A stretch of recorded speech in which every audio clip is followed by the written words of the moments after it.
en el capítulo 19, Lucas 19,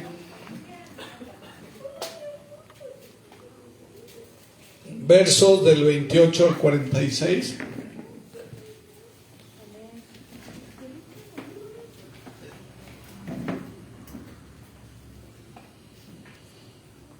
Amén. Le vamos a dar lectura en el nombre del Padre, del Hijo y del Espíritu Santo. Amén. Dice: habiendo dicho esto, iba adelante subiendo hacia Jerusalén. Y aconteció que cuando se acercó a Betfagé y a Betania, cerca del monte que se llama de los Olivos, envió a dos de los discípulos diciendo: id a la aldea que está enfrente, en la cual al entrar encontraréis un pollino atado, sobre el cual nunca se ha montado nadie. Desatadlo y traedlo. Y si alguien os pregunta por qué lo desatáis, de esta manera hablaréis: porque el Señor lo necesita. Entonces los enviados fueron y lo encontraron como él les había dicho. Y mientras desataban el pollino, sus dueños les dijeron: ¿por qué desatáis al pollino? Y ellos respondieron: porque el Señor lo necesita.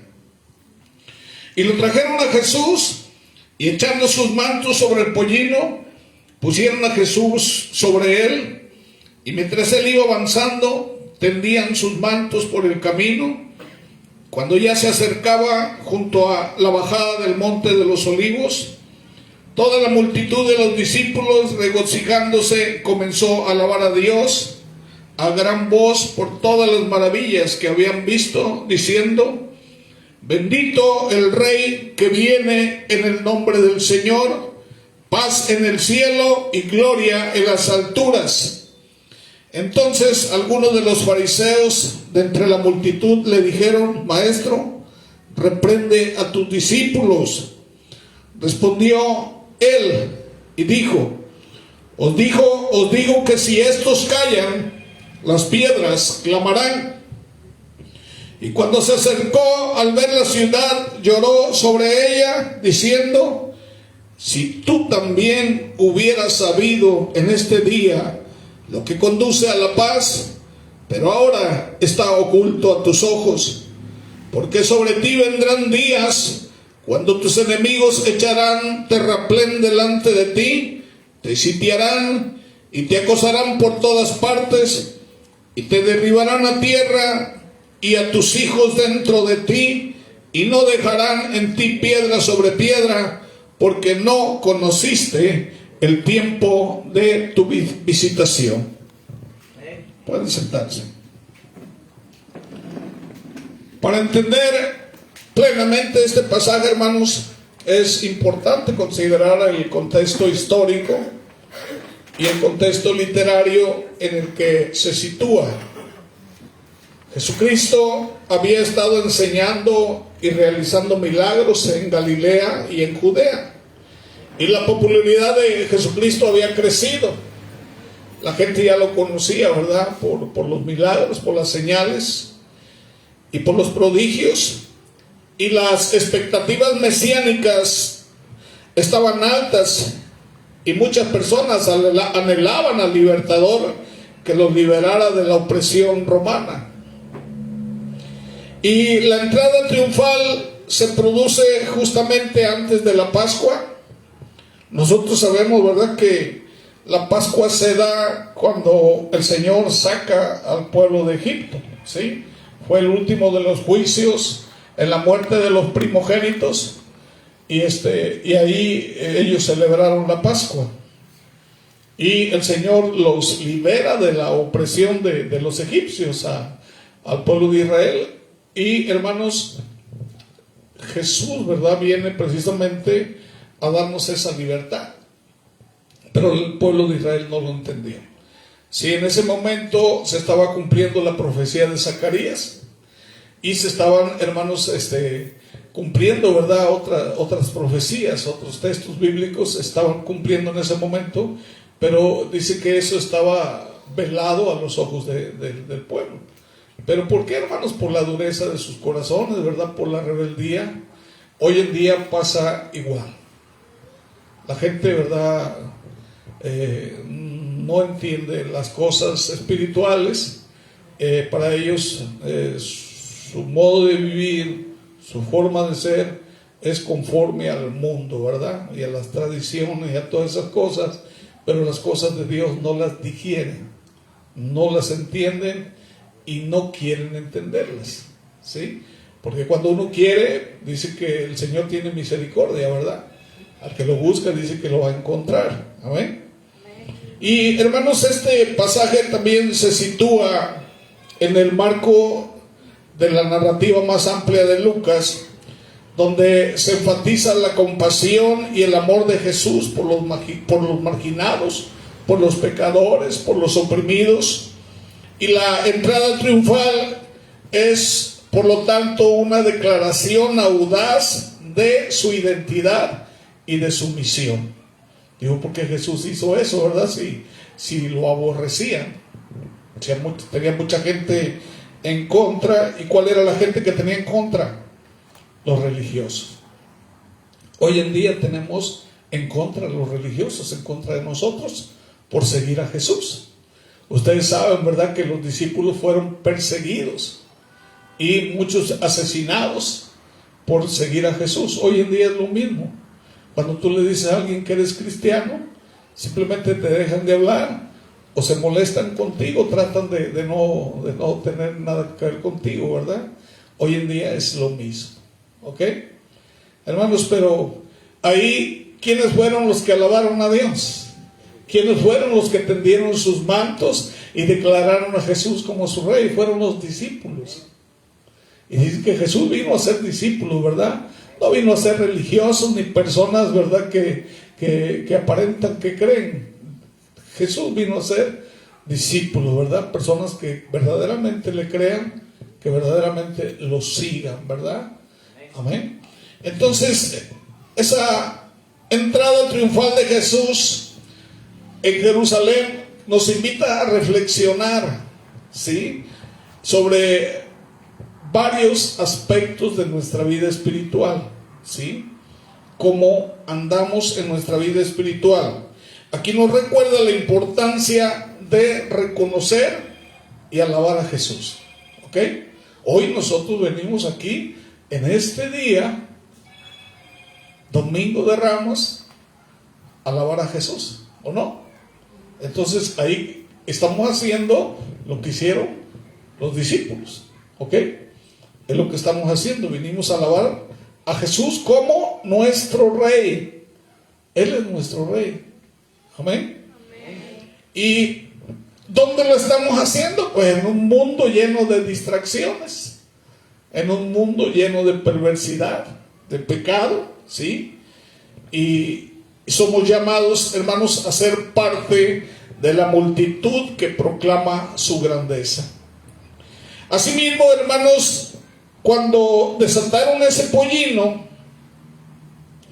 ahí que le dijo el Señor a dos discípulos, ¿verdad? Dice, vayan y desaten el pollino. Ellos no sabían. ¿Por qué tenemos que hacer eso, verdad? Y el Señor Jesús dijo, ustedes vayan, y más o menos les dio cómo deberían de hacerlo, y tal como Jesús se los dijo, sucedió. ¿Ok? Hermanos, porque la profecía de Zacarías dice eso. Sí, Jesús, en lugar de venir montado en un caballo, en un corcel, ¿verdad?, así como lo hacían los reyes, como Alejandro Magno y así como Julio César y todos esos que llegaban en caballos muy hermosos, muy grandes, Jesús llegó en un burrito. Ahí está el Señor. Lo que Él predicó, Él lo está testificando. La humildad, hermanos, ¿sí? Él nunca fue soberbio, ¿verdad? Y Jesús fue humilde en todos los aspectos. Dice que hay otro aspecto, hermanos, que yo quiero recalcar muy bien aquí entre ustedes. ¿Qué tenía de particular ese asno? A ver, díganme. nunca había sido montado. Era un asno nuevo, joven, ¿verdad? Yo me imagino que las condiciones de ese animal eran perfectas. ¿Ok? Hermanos, todo lo que es para Dios, ¿cómo tiene que ser?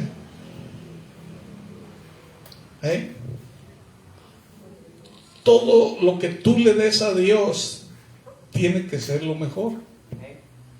¿Sí o no? Y a veces al Señor, hermanos, le andamos dando lo que de verdad, no sé, Dios es bueno, pero yo siento que a veces nos tendría que pasar como Ananías y Zafira, yo siento, ¿verdad? A veces no somos nosotros de esa condición. Anteriormente, hermanos, cuando la Biblia se escribió, ¿sí? Cuando la Biblia se escribió, cuando iban a escribir el nombre de Dios, era una pluma nueva. Y esa pluma nueva ponían el nombre de Dios y ya no la volvían a usar. Y si volvían a poner el nombre de Dios, volvían a usar otra pluma nueva. Y cuando se consagraban los instrumentos en el templo, dice que se ungían con aceite y eran única y exclusivamente para alabar a Dios. Y esos instrumentos se cuidaban. Sí, imagínense, tenían los sacerdotes mucho cuidado de los utensilios y todo lo que se usaba para Dios. Había un profundo respeto para Dios. Hoy todo eso se ha perdido. Se supone que cuando venimos nosotros a la casa de Dios hay una cita con el Señor a las 7:30. Y nos importa un bledo llegar a las 7:30. No nos importa. Porque Dios no es lo principal para nosotros.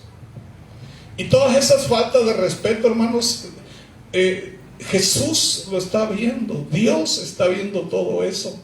Es cómo está nuestro corazón delante de Él.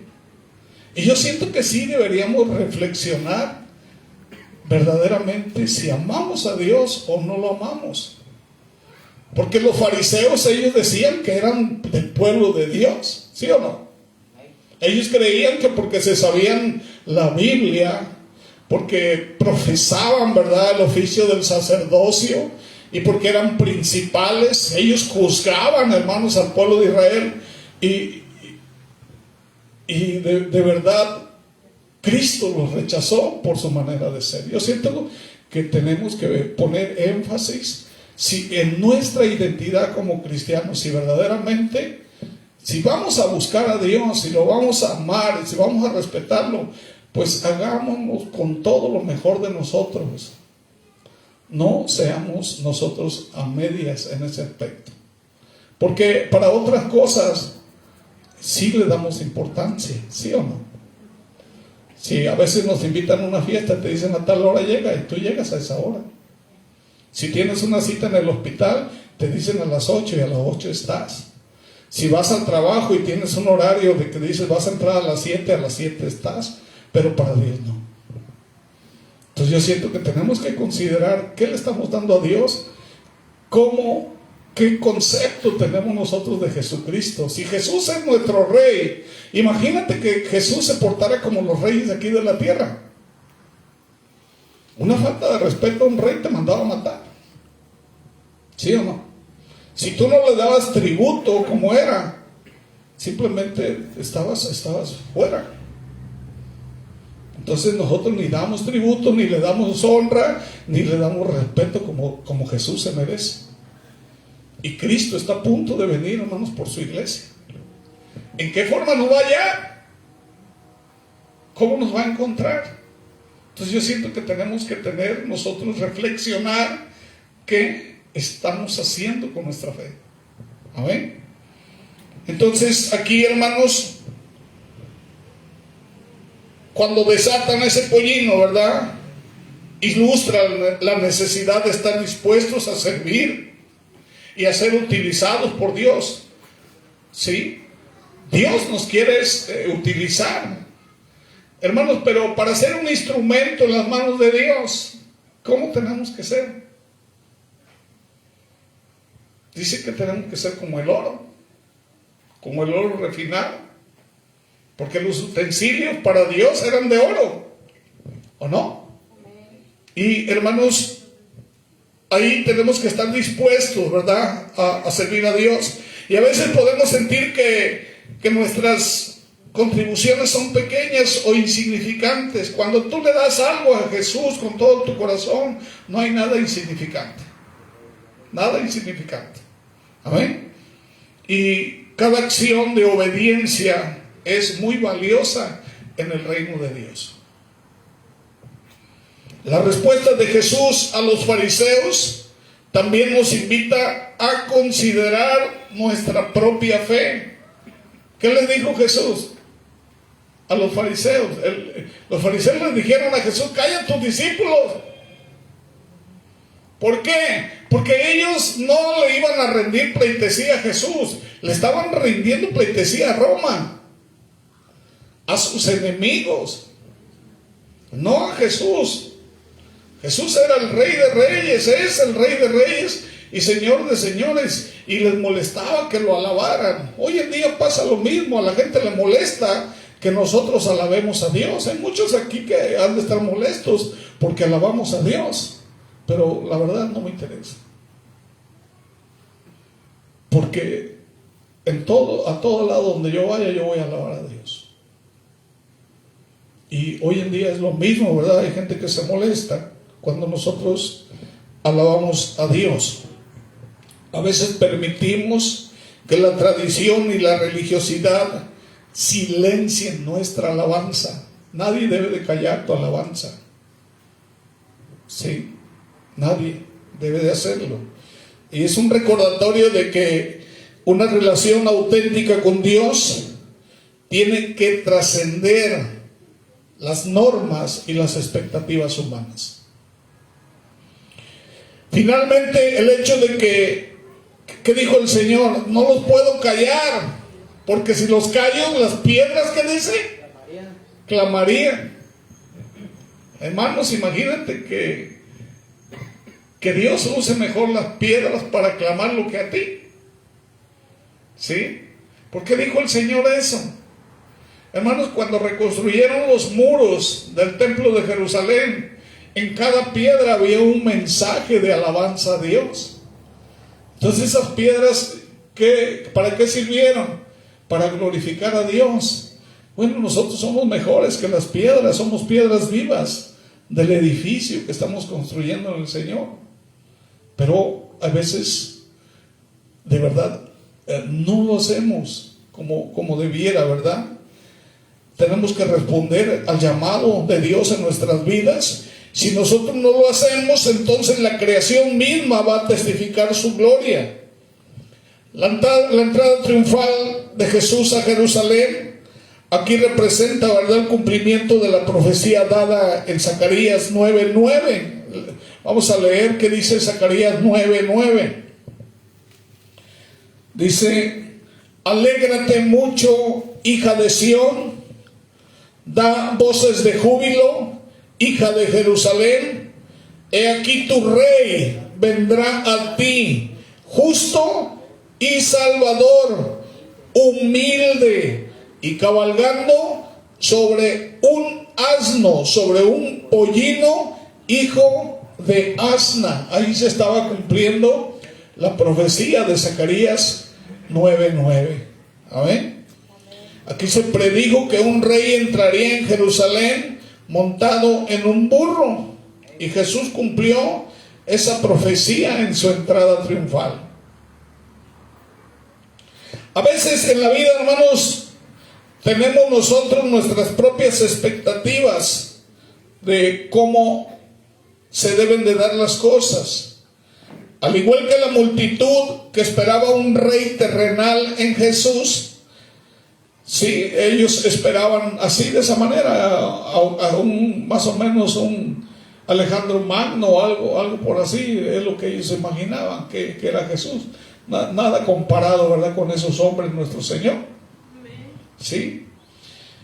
Y hermanos, Sin embargo, la entrada triunfal de Jesús a Jerusalén nos recuerda que sus planes son mucho más grandes, son eternos, no perecederos como los reinos de aquí de la tierra. Los planes de Jesús son eternos, son grandes, sorprendentes, ¿verdad? Más de lo que nosotros podemos imaginar. Y cuando seguimos su camino, aunque enfrentemos desafíos, podemos tener la certeza de que estamos en el camino hacia la victoria. Eso es lo que vino a traer Jesús, un camino para nuestra victoria, ¿verdad?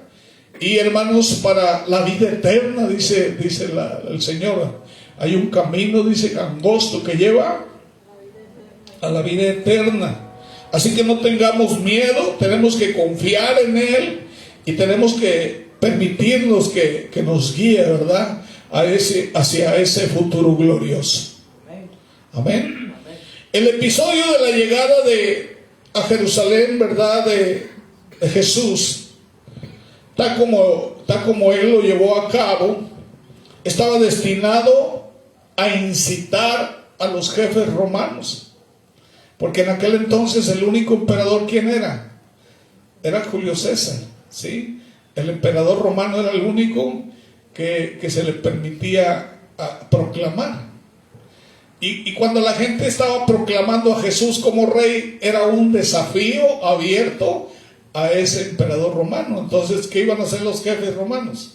Los que estaban ahí gobernando, pues iban a brincar, ¿verdad? Iban a molestarse porque no era permitido eso, era como un acto de rebelión.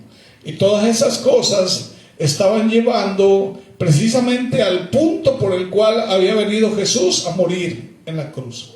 ¿Sí? Era lo que estaba provocando no solamente a los romanos, sino también a los religiosos. ¿Sí? Jesús chocaba con las ideas de esas personas y, hermanos, aquí Jesús estaba precisamente haciendo eso. Dice que son dos cosas que hizo Jesús. Primero, dice que aceptó la reverencia y lealtad de sus seguidores. ¿Sí? Otro a lo mejor hubiera dicho, no lo hagan porque pues, me van a matar. Pero Jesús dice que él aceptó precisamente la alabanza, ¿verdad? Y reverencia de sus seguidores. Y en segundo lugar, le dijeron, cállalos. ¿Y qué hizo Jesús? No los puedo callar porque si no lo hacen ellos, lo van a hacer las piedras. Entonces Jesús ninguna de las dos cosas hizo, ¿verdad? Y hermanos, el Señor Jesucristo reconoció que estaban en juego asuntos eternos, asuntos significativos, y que reprender a sus seguidores para que callaran habría obligado a las piedras silenciosas a proclamar lo mismo. De hecho, ya estaban clamando, ¿verdad? Como yo les decía, cuando Nehemías restauró las ruinas, las murallas, las puertas de la ciudad, dice que había mensajes en las piedras. Y también aquellos muros, aquellas piedras proclamaban el mensaje del Evangelio. Y también las puertas, también hermanos, estaban proclamando a nuestro Dios. Dice que había mensajes en las puertas de la ciudad. Estaban las palabras también del Salmo 24:7. Dice ahí el Salmo 24:7, dice, abríos puertas eternas, abríos puertas de par en par, y entrará el Rey de la Gloria. Entonces debiera recordarse que la llamada entrada triunfal, ¿dónde finalizó? En la cruz. Ahí finalizó la misión, el objetivo de Jesús. Y la segunda vez que Jesús venga, dice que Él va a llegar de manera triunfal. Amén. ¿Y qué creen? Va a entrar por el mismo lugar, por el Monte de los Olivos. De esa misma manera, pero va a ser, dice que, hermanos, el Señor va a destruir todo. Él va a destruir todo este sistema babilónico, ¿verdad?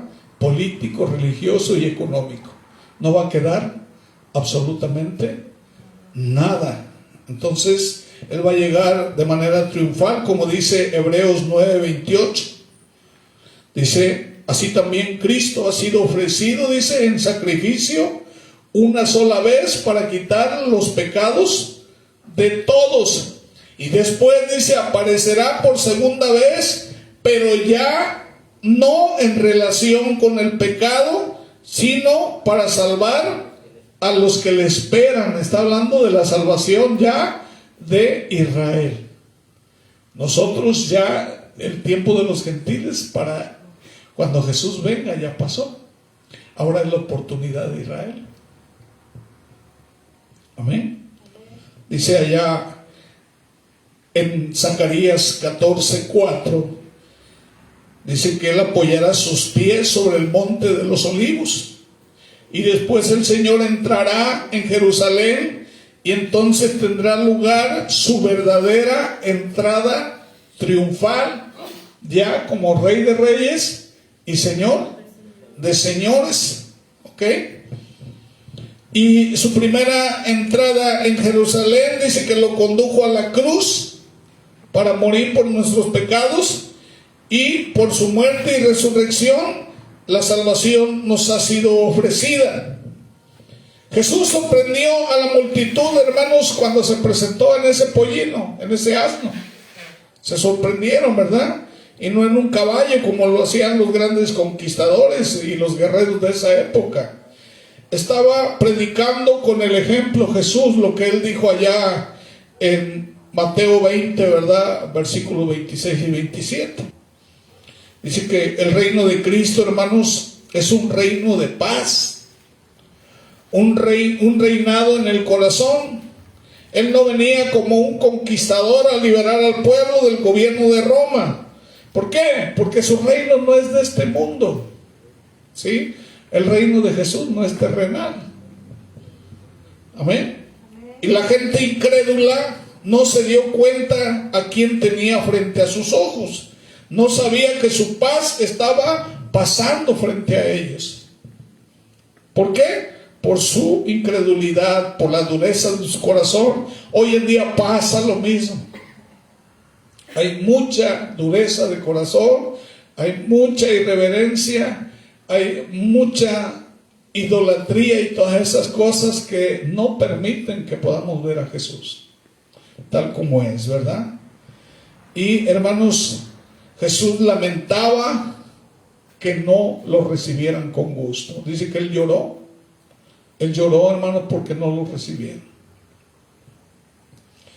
Dice que buscaban la oportunidad de matarlo. Por eso Jesús lloraba al ver que en medio de tanta gente, en medio de la gran ciudad, y que Él iba a ser rechazado, ¿verdad?, por su misma gente. Hermanos, y Jesús aquí, ¿verdad?, dice que en el verso 40 al 44 de Lucas 19, Él dice una profecía. Ahí dice que Israel sería destruida, ¿verdad? Sería destruida, y que dice que las consecuencias iban a venir sobre de ellos, sobre sus hijos, y verdaderamente así pasó.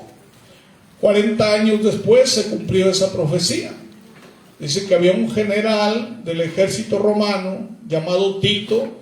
Dice que él incursionó hacia Israel y sitió toda la ciudad, no permitió que entrara ni agua, ni alimentos, ni nada, ni que saliera para vender, ni que entraran para comprar. Estaba totalmente sitiada la ciudad. La gente adentro se estaba muriendo de hambre, se estaban comiendo entre ellos. En ese entonces se murieron alrededor de 600,000 personas. Y todo por rechazar a Jesús. Hoy en día pasa lo mismo. ¿Cuál es el plan de Jesús para nosotros? ¿Qué dice la Biblia, hermanos? Pero nosotros andamos como las olas del mar, ¿sí? Un tantito acá y un tantito allá, y somos movidos por vientos de doctrinas, filosofías, por las corrientes de este mundo, y tantas cosas, ¿verdad?, que nosotros traemos en nuestra mente y en nuestro corazón, que no nos permite ver a nuestro Rey y Salvador tal cual es. No le tenemos el respeto, no le tenemos el amor, ni el cuidado que debemos tener para con Jesús. Pasa lo mismo. Y el tiempo de la visitación también puede pasar para nosotros. El tiempo de la oportunidad también. Tuvimos la oportunidad, fuimos escogidos, de como dice la Biblia, pero aún los escogidos serían engañados, también dice la Biblia. Y solamente dice que los prudentes, los que tengan su lámpara encendida, los que estén velando, los que estén vigilando, son los únicos que van a poder entrar a esas bodas del Cordero. ¿Sí? Entonces es tiempo de reflexionar, ¿verdad? Si verdaderamente queremos seguir a Cristo, o qué es más importante para nosotros. ¿Ok? En conclusión, hoy en día, ¿verdad?, a Jesús solo lo alaban sus discípulos. ¿Sí? Los incrédulos lo siguen rechazando. ¿Sí? Hoy en día a Jesús lo están sustituyendo muchos ídolos, lo sustituyen. ¿Sí? Hay miles de religiones en este mundo y Jesucristo no es el centro de esas religiones. ¿Sí? El centro son otras cosas. Cuando Jesucristo es muy específico en la Biblia, Jesús, ¿verdad? Él dice, yo soy el camino, dice, yo soy la verdad y yo soy la vida, y nadie viene al Padre si no es por mí. Dice allá en Juan 3:18, ¿verdad?, que el que cree en Él no es condenado, pero el que no cree en Él ya ha sido condenado porque no ha creído en el unigénito Hijo de Dios. ¿Qué significa creer? Creer, hermanos, no es nada más decirlo de labios. Hay muchas personas que se han convertido de labios a Dios, pero de corazón nunca ha entrado Jesús en ese corazón. Nunca han tenido un encuentro personal. ¿Sí? Y hermanos, y Jesús lo primero que te dice, ¿verdad?, es que abras las puertas de tu corazón, porque Él quiere llegar a ti, Él quiere transformar tu vida, Él quiere hacer milagros en tu vida, pero a veces nosotros andamos divagando, ¿verdad?, en nuestras propias, ¿verdad?, creencias, filosofías, o lo que tenemos en nuestro corazón, ¿verdad?, que no hemos podido sacar. Yo siento que es tiempo, ¿verdad? Dios está dando la oportunidad todavía, está abierta la oportunidad para que podamos considerar qué es lo que estamos haciendo con la oportunidad que Jesús nos ha dado. Amén. Si verdaderamente es nuestro Rey, bueno, pues entonces manifiesta, ¿verdad?, esa gran verdad en tu vida y comienza a vivir, ¿sí?, como lo hicieron esos discípulos. Dice que el que quiera venir en pos de mí, niéguese a sí mismo, tome su cruz y sígame. Y eso fue lo que hicieron los discípulos. Amén. Así que hoy se celebra, ¿verdad?, precisamente el Domingo de Ramos, ¿sí?, la entrada de nuestro Señor Jesucristo, ¿sí?, a Jerusalén como Rey, montado en un asno joven, y hermanos, y fue rechazado. ¿Ok? La segunda vez que venga Jesús no va a venir de esa manera. Él viene precisamente de otra manera. Pero el pueblo de Él ya no va a estar, simplemente nosotros vamos a estar con cuerpos glorificados ya. ¿Sí? Para los que verdaderamente hemos creído en Él. Vamos a ponernos de pie. Gloria a Dios. Y vamos a orar. Bendito sea el Señor. Aleluya. Yo no sé, ¿verdad?, de todo esto, ¿cuáles sean tus expectativas de Jesús? ¿Qué piensas tú de Jesús? ¿Qué significa para ti Jesús? ¿Sí? Ahí Jesús, ¿verdad?, le dijo a sus discípulos que hicieran esto. ¿Qué hicieron los discípulos? Lo hicieron. A lo mejor para muchos ese acto hubiera sido vergonzoso, pero para ellos no lo fue, ¿verdad? A pesar de que fueron rechazados, ellos obedecieron a Jesús y glorificaron el nombre de Jesús y lo proclamaron como Rey en ese momento, aunque todos alrededor lo estaban rechazando. Hoy nosotros tenemos que hacer lo mismo, amén. Proclamar a Jesús como nuestro Rey. Padre eterno, Dios maravilloso, Señor, tu palabra ha sido expuesta. Dios, ayúdanos, bendito Dios, a entender tu propósito en nuestras vidas. Nos has dado la oportunidad de ser discípulos. Nos has dado la oportunidad de proclamar con nuestra vida, Señor, Padre, que tú eres nuestro Rey y nuestro Salvador. ¿Y qué estamos haciendo con esa oportunidad? Esos dos discípulos fueron y obedecieron, Señor, y dice que echaron sus mantos, bendito Dios, en el camino para que tú pasaras, bendito Dios, y declararon con sus corazones que tú eras su Rey. Padre, en las bodas del Cordero dice la Biblia que arrojaremos nuestras coronas delante de ti, considerándote, Señor, nuestro Rey de Reyes. Padre, esa oportunidad especial solamente es para aquellos que verdaderamente creen en ti, aquellos que te respetan, aquellos, Padre, que tienen reverencia, aquellos que tienen un compromiso, aquellos que verdaderamente han creído en ti, Señor, como Salvador, bendito Dios, como Rey. No queremos ser parte, Señor, de esos religiosos que decían que conocían a Dios, pero que sus acciones estaban testificando que no te conocían. Te despreciaron, te llevaron a la cruz, te rechazaron. Dios, no queremos nosotros tener ningún rechazo hacia ti, ninguna falta de respeto, Señor, ninguna desobediencia, Señor. Queremos ser parte de ese reino que viniste a instalar, Señor, en este mundo. Señor, ayúdanos, Dios. Abre nuestro entendimiento, Señor, para poder comprender las verdades bíblicas. Señor, prepara nuestro corazón. Quita, Señor, toda malicia, toda iniquidad, Señor, todas esas cosas que están estorbando, Señor, que tu palabra entre, que se atesore, que esa mente, Señor, Padre, esté llena, Señor, de tus verdades, que podamos caminar y actuar, Señor, como verdaderos hijos tuyos. Hay una incapacidad, Padre, que proviene, Señor, en el ámbito espiritual, Señor, hacia nosotros por la falta, Señor, de compromiso, por la falta, Señor, Padre, de búsqueda, Señor, de ser sinceros y reales contigo. No queremos ser, Señor, como esos fariseos.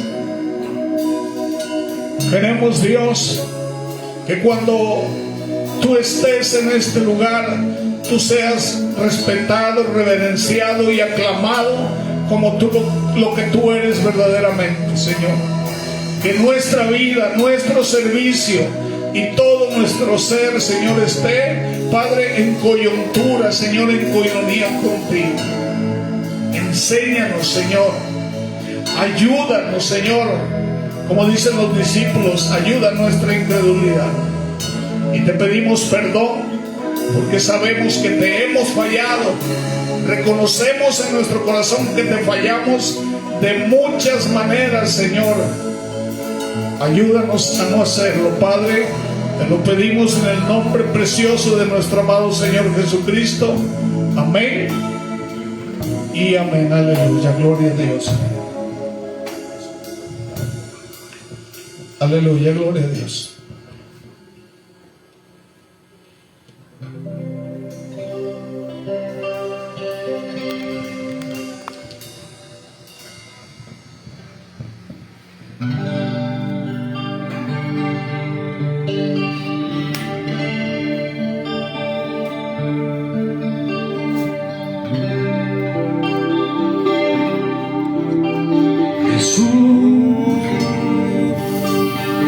Haz mi carácter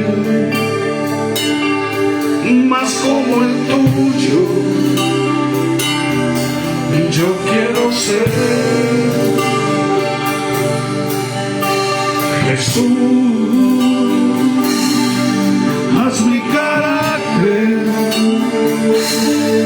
más como el tuyo. Yo quiero ser, porque en esta vida hay cosas que pasan que yo no entiendo, porque yo quiero demostrar tu amor a cada instante. Hazme hacer tu voluntad y morir a mi viejo hombre. Haz mi carácter, haz como el tuyo, yo quiero ser. Porque en esta vida hay cosas que pasan que yo no entiendo, porque yo quiero demostrar tu amor a cada instante. Hazme hacer tu voluntad y morir a mi viejo hombre. Haz mi carácter, haz como el tuyo, yo quiero ser. Jesús, haz mi carácter más como el tuyo. Yo quiero ser. Jesús, haz mi carácter más como el tuyo. Yo quiero ser. Porque en esta vida hay cosas que pasan que yo no entiendo, porque yo quiero demostrar tu amor a cada instante. Hazme hacer tu voluntad y morir a mi viejo hombre. Haz mi carácter, haz como el tuyo, yo quiero ser. Porque en esta vida hay cosas que pasan que yo no entiendo, porque yo quiero demostrar tu amor a cada instante. Hazme hacer tu voluntad y morir a mi viejo hombre. Haz mi carácter, haz como el tuyo, yo quiero ser. Haz mi carácter, haz como el tuyo, yo quiero ser. Haz mi carácter, haz como el tuyo, yo quiero ser. Que Dios los bendiga a todos. Estaba hablando, ¿verdad?, con la iglesia de Palmillas. Si pudiéramos hacer el viernes un solo servicio, vamos a participar de la Santa Cena. Yo siento que es muy importante, ¿verdad?, porque fue un mandamiento de Jesús. Dice que lo hagamos las veces que podamos, pero la Santa Cena también es un compromiso.